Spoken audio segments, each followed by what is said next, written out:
میخوایم مطالعه خودمون رو پیرامون کار مسیح ادامه بدیم و امروز قرار روی عظمت او از این دنیا در واقعه صعود تمرکز کنیم. اگر بعدی از زندگی و کار عیسی وجود داشته باشه که امروزه به طور اسفباری در حیات کلیسا نادیده گرفته شده، اون توجه به صعود عیسی است و با این حال در دستبندی‌های عهد جدید این نقطه اوج کار عیسی است، تا جایی که بعد از اتمام کار کفاره و رستاخیزش به آسمان برمیگرده. به خاطر دارید که در ابتدای این سری درس‌ها درباره تجسم به عنوان یک نزول صحبت کردیم و خوندیم که هیچ کس به آسمان بالا نرفته مگر آن کس که از آسمان پایین آمد. پس وقتی عهد جدید در مورد صعود عیسی صحبت میکنه،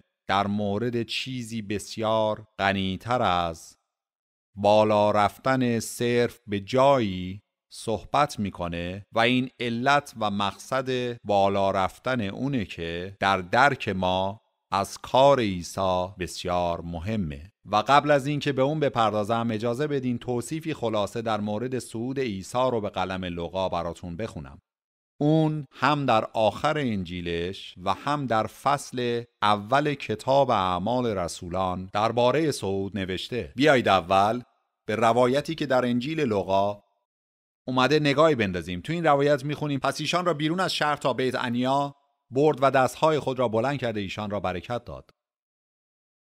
و چنین شد در حین برکت دادن ایشان از ایشان جدا گشته به سوی آسمان بالا برده شد. پس او را پرستش کرده با خوشی عظیم به سوی اورشلیم برگشتند. در آنجا پیوسته در معبد می ماندند و خدا را حمد و سپاس می گفتند. حالا چند جزئیات کوچیک وجود داره که به نسخه‌ای که لوقا در ابتدای کتاب اعمال رسولان به ما میده اضافه شده. میخواید بیایید بهش گوش بدیم. و چون این را گفت، وقتی که ایشان همی نگریستند بالا برده شد و ابری او را از چشمان ایشان در رو بود. و چون به سوی آسمان چشم دوخته می بودند، هنگامی که او می رفت ناگاه دو مرد سفید پوش نزد ایشان ایستاده گفتند ای مردان جلیلی، چرا ایستاده به سوی آسمان نگرانید؟ همین عیسی که از نزد شما به آسمان برده شد باز خواهد آمد به همین طوری که او را به سوی آسمان روانه دیدید. توی روایت اول میخونیم که عیسی این کره خاکی رو ترک کرد و بالا برده شد. در این مورد چیزی نمیگه که چطور بالا برده شد. در اینجا در نسخه اعمال به ما گفته شده که او در واقع در ابری بالا برده شد و این مهمه چون این همان ابر شکیناست، همون ابر جلال. گذر خداوندمون از زمین به آسمان از طریق ابر جلال شکینای خدا صورت گرفت. جزئیاتی تو متن اول بود که تقریباً سریع ازش گذشتم چون میخواستم غافلگیرتون کنم، اما میخوام برگردم و دوباره یه نگاهی بهش بندازم. تو کتاب لوقا به ما گفته میشه که بعد از اینکه عیسی بالا برده شد شاگردان با خوشی عظیمی به اورشلیم بازگشتند و دائما خدا را پرستش می‌کردند. حالا دلیل این که میخوام لحظه‌ای به اهمیت اون بپردازم اینه که وقتی عیسی برای بار اول به شاگردان گفت که داره ترکشون میکنه، هیچ حس خوشی و شادی وجود نداره. بیاید یه لحظه بهش نگاهی بندازیم. ما این روایت رو در یوحنا فصل 16 از آیه 16 پیدا میکنیم که عیسی به شاگرداش میگه بعد از اندکی مرا نخواهید دید و بعد از اندکی باز مرا خواهید دید، زیرا که نزد پدر میروم. آنگاه بعضی از شاگردانش به یکدیگر گفتند چه چیز است این که به ما میگوید که اندکی مرا نخواهید دید و بعد از اندکی باز مرا خواهید دید و زیرا که نزد پدر میروم؟ پس گفتند چه چیز است این اندکی که میگوید؟ نمیدانیم چه میگوید. عیسی چون دانست که میخواهند از او سوال کنند بدیشان گفت آیا در میان خود از این سوال می کنید که گفتم اندکی دیگر مرا نخواهید دید، پس بعد از اندکی باز مرا خواهید دید. آمین آمین به شما می گویم که شما گریه و زاری خواهید کرد و جهان شادی خواهد نمود. شما محزون می شوید، لکن حزن شما به خوشی مبدل خواهد شد. منظورم اینه که بدترین چیزی که عیسی توی این مقطع میتونست به شاگرداش بگه همین بود که داره ترکشون میکنه. اونا نمیخواستن عیسی هیچ وقت ترکشون کنه و نمیتونستن تصور کنند که چطور رفتن او ارزش رهایی و نجاتو داره. اما عیسی براشون توضیح داد که رفتنش به نفع اوناست. اما اول منظور اونو درک نکردند و به دلایل بسیاری فکر نمی کنم که کلیسا هنوز منظور اونو درک کرده باشه. هنوز به نظر میرسه که با حس غربت در آرزوی این هستیم که میتونستیم در طول اقامت موقتی عیسی روی زمین زنده باشیم.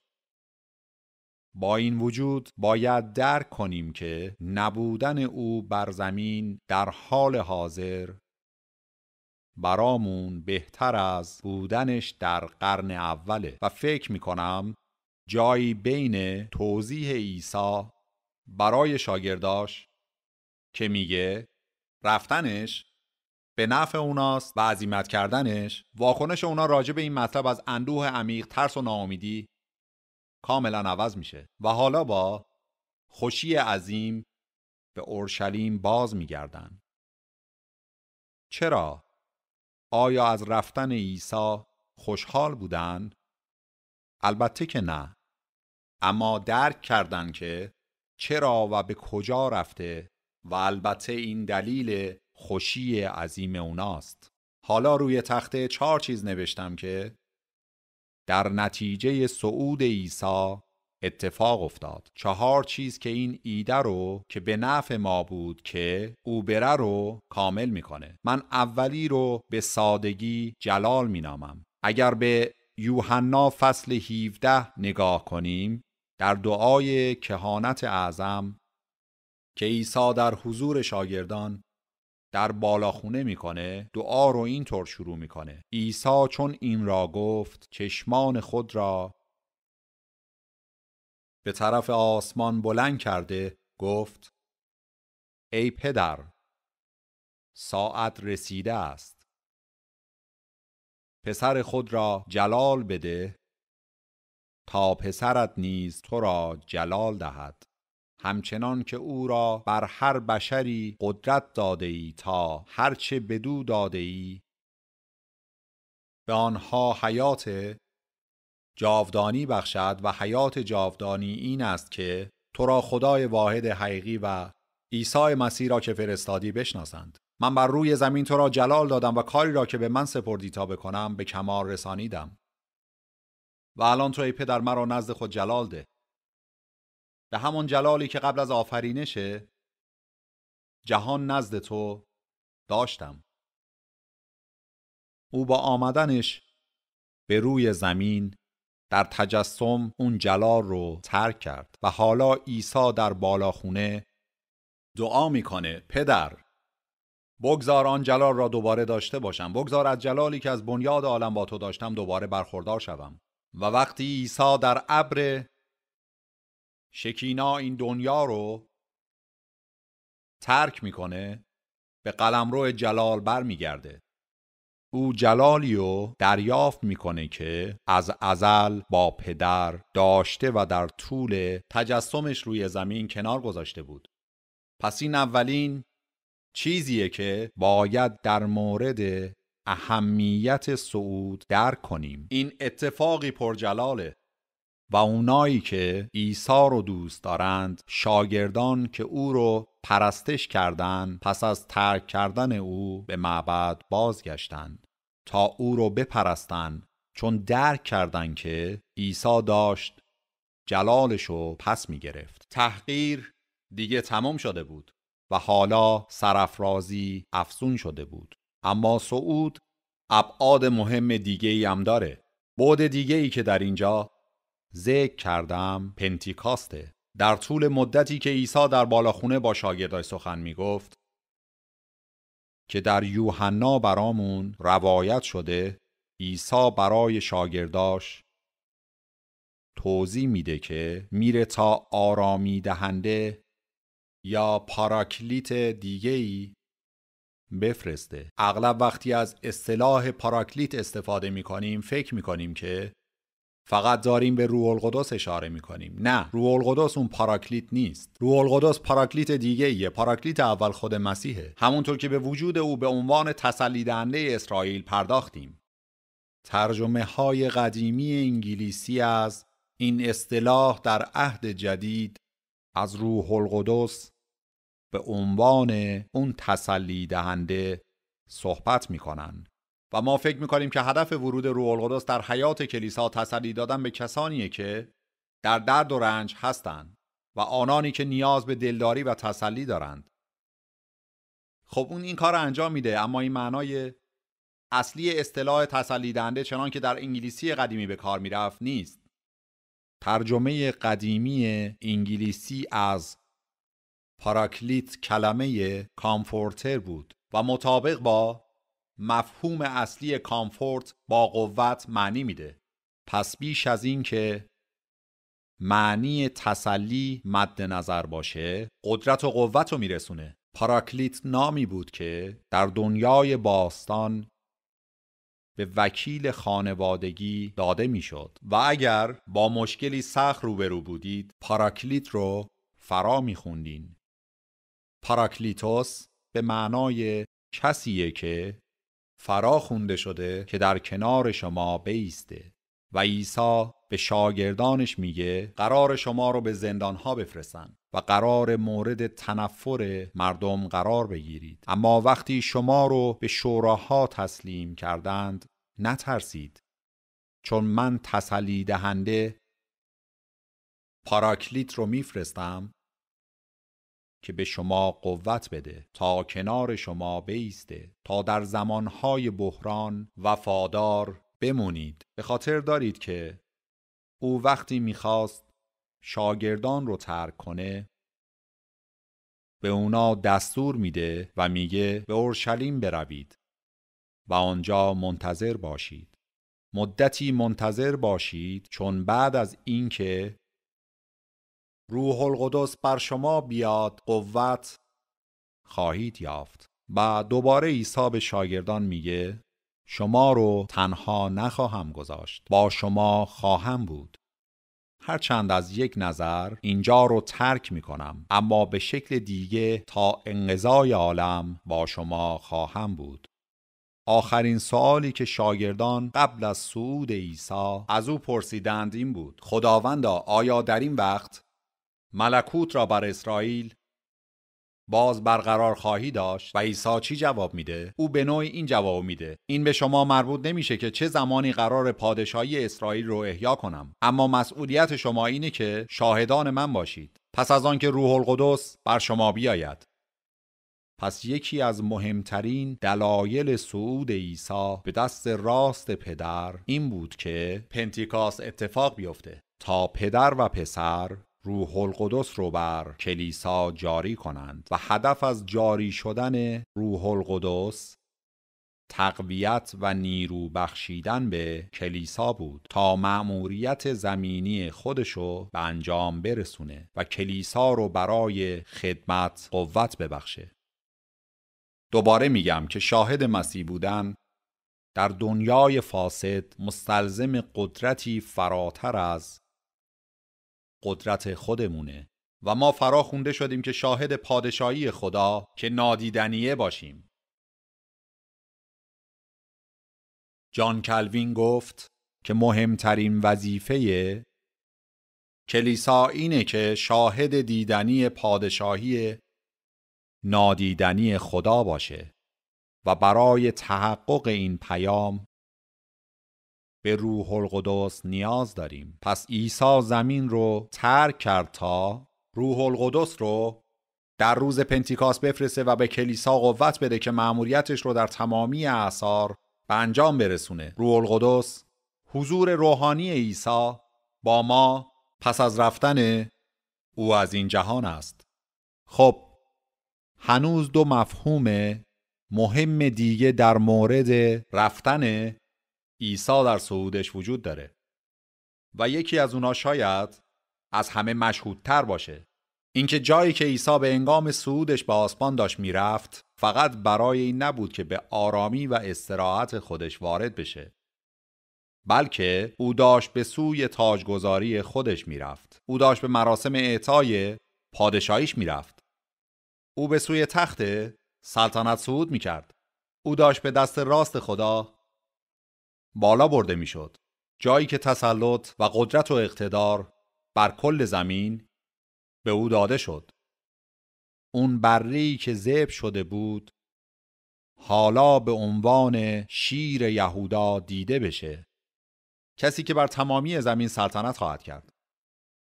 دوباره میگم که کلیسا نتونسته این موضوع رو درک کنه. بسیاری از مردم هنوز هم پادشاهی خدا رو چیزی میدونن که در آینده محقق خواهد شد. اما پادشاهی شروع شده. چرا؟ چون پادشاه بر تخت پادشاهی نشسته. پادشاه برای تاجگذاری رفته و پدر مراسم اعطای پادشاهی رو براش برگزار کرده و تمام اقتدار در آسمان و زمین رو به او بخشیده. تاجگذاری مسیح واقعی جهانیه. ما اون رو بر تخت نشستن مینامیم. ما اعتقادنامه رسولان رو میخونیم و میگیم که او به آسمان صعود کرد و به دست راست خدای پدر قادر مطلق نشست. به این بر تخت نشستن میگیم نشستن مسیح و او در جایگاه گروه سرایندگان یا نیمکت‌های کلیسا نمی نشینه. او بر مسند اقتدار به دست راست پدر میشینه، گویی نخست وزیر سماویه و لقبی که عهد جدید در این مقطع به او میده اینه که او شاه شاهان و رب الاربابه، یعنی بالاترین مسند قدرت در کل جهان از آن مسیحه. او دیگه یک معلم یهودی دورگرد نیست که اطراف جلیل و یهودیه بگرده. او بر تخت سلطنت نشسته و هیچ حاکمی در این جهان نمیتونه لحظه‌ای جدا از اقتدار او فرمان روایی کنه. او پادشاهی ها رو بلند میکنه و پایین میکشه و پادشاه ما که شاه شاهان و رب الاربابه به هیچ حاکم زمینی پاسخگو نیست. پس این برای ما موقعیتی عجیب و چشمگیره. به همین دلیله که برامون بهتر بود عیسی زمین رو ترک میکرد تا اینکه میموند، چون او رفت تا به دست راست پدر بنشینه. در نهایت چهارمین چیزی که در صعود اتفاق میفته اینه که عیسی به عنوان کاهن اعظم ما وارد خیمه آسمانی، وارد قدس الاقداس میشه و اونجا به عنوان پادشاه و کاهن برای ما ایفای نقش میکنه. او هم پادشاه و هم کاهن و داشتن این نقش دوگانه برای ما بسیار حائز اهمیته، چون ما یک کاهن داریم. ما کاهنی اعظم داریم. ما یک کاهن اعظم والا مقام داریم که در میان ما زندگی کرد. کسی که احساسات ما رو درک میکنه، ضعف و ناتوانی های ما رو میفهمه و در حضور خدا زیست میکنه و کار اصلی کهانت اعظم خود یعنی شفاعت رو انجام میده. او در آسمان برای ما قربانی نمیگذرونه. قربانی او بر روی صلیب یک بار برای همیشه بود و لازم نیست پسر هر روزه با مراسم عشای ربانی در آسمان به پدر یادآوری کنه که چه کاری رو انجام داده و با کفاره خود یک بار برای همیشه چه چیزی رو محقق کرد. اون کار تموم شده. اما خدمت کهانت مسیح به اینجا ختم نمیشه. خدمت دیگه کهانتی مسیح ادامه پیدا میکنه و اون خدمت شفاعته. بیایید دوباره به یوحنا 17 نگاهی بندازیم و اجازه بدین از آیه 6 شروع کنم که عیسی گفت اسم تو را به آن مردمانی که از جهان به من عطا کردی ظاهر ساختم. از آن تو بودند و ایشان را به من دادی و کلام تو را نگاه داشتند و الان دانستند آنچه به من داده ای از نزد تو می باشد، زیرا کلامی رو که به من سپردی بدیشان سپردم و ایشان قبول کردند و از روی یقین دانستند که از نزد تو بیرون آمدم و ایمان آوردند که تو مرا فرستادی.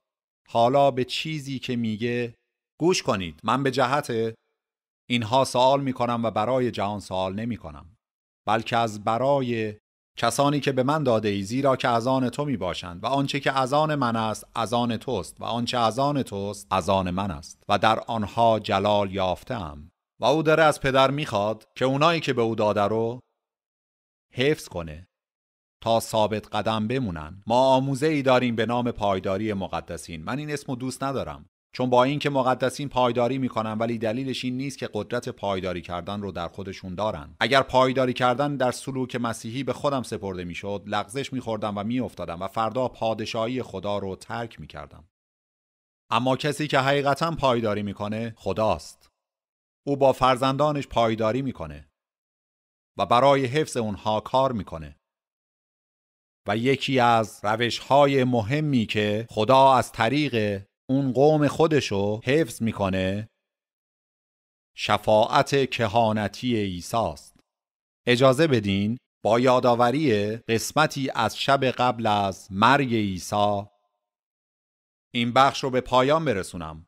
وقتی عیسی با شاگردانش جمع شده بود، اونا اعلان کردن که یکی از اونها قراره بهش خیانت کنه و داشت درباره یهودا صحبت میکرد.